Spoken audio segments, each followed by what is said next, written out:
सुंदरी बहन, चलो आज हम दोनों दुनिया की सैर करने चलते हैं। कितने दिन से हम कहीं घूमने नहीं गए। चलो चलो टोनी, मैं भी यही सोच रही थी। तुमने तो मेरे मन की बात छीन ली। मैं टोनी, नीले रंग की मैं टोनी, जो आए साथ में गाए मैं टोनी। हाँ भाई, सबने सुन लिया। तुम टोनी, नीले रंग की तुम टोनी। कोई तो मेरी मदद कर दो, अब तो मैं बूढ़ी हो गई, मुझसे तो चला भी नहीं जाता। कोई तो मेरी मदद करो।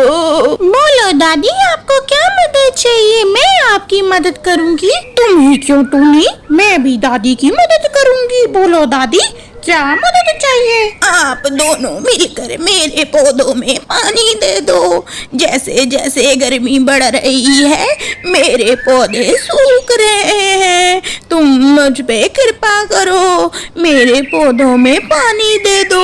ये लो दादी, हम पानी ले आए, आप अपने पौधों में पानी दे दीजिए। मैंने पौधों में पानी दे दिया है।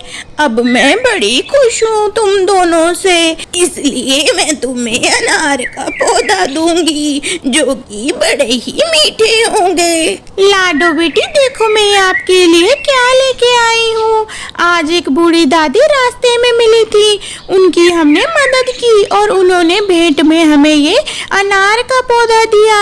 अब हम इस अनार के पौधे को उगाएंगे, इसमें पानी देंगे। जब ये बड़ा हो जाएगा तब हम इसके मीठे मीठे अनार खाएंगे। देखो सोनू जी, मैं आपके लिए अनार का पौधा लाई हूँ। अब इसके मीठे मीठे अनार हम जल्दी ही खाएंगे। मम्मा, मैं अपने पौधे का बहुत ध्यान रखता हूँ, इसलिए हमारा पौधा कितना बड़ा हो गया है। सुंदरी जी, आज मैं चिड़िया का पौधा देख कर आया हूँ। वो तो इतना बड़ा हो गया है और हमारा पौधा इतना छोटा सा है। मेरे मन में एक ख्याल आया है, क्यों ना उसका पौधा चोरी करके हम अपने बगीचे में लगा लें और अपना पौधा उठा करके उसके यहाँ पटकाते हैं। मम्मा, हमारा पौधा छोटा हो गया है, पहले तो बहुत बड़ा था। नहीं लाडो, तुमको कोई गलतफहमी हो गई है, अपना पौधा इतना ही बड़ा था। देखो सुंदरी जी, हमारा अनार का पौधा इतना बड़ा हो गया है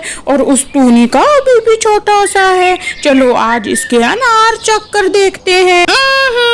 ये तो बड़े खट्टे अनार हैं। उस बूढ़ी ने कहा था ये तो बड़े मीठे हैं। आओ आओ सुंदरी बहन, देखो हमारे अनार बड़े ही मीठे हैं। सोनू जी, इस टूनी की अनार तो सच में मीठे हैं। और कर लो तुम चोरी। अगर तुमने चोरी ना की होती तो ये पौधा हमारा ही होता और मीठे मीठे अनार भी हमारे ही होते। इस कहानी से हमें यह सीख मिलती है कि चोरी नहीं करनी चाहिए। चोरी करने से हमारा खुद का बुरा होता है। कहानी यही समाप्त होती है। धन्यवाद। कहानी अच्छी लगी हो तो चैनल को सब्सक्राइब कर दीजिएगा, वीडियो को लाइक कर दीजिएगा।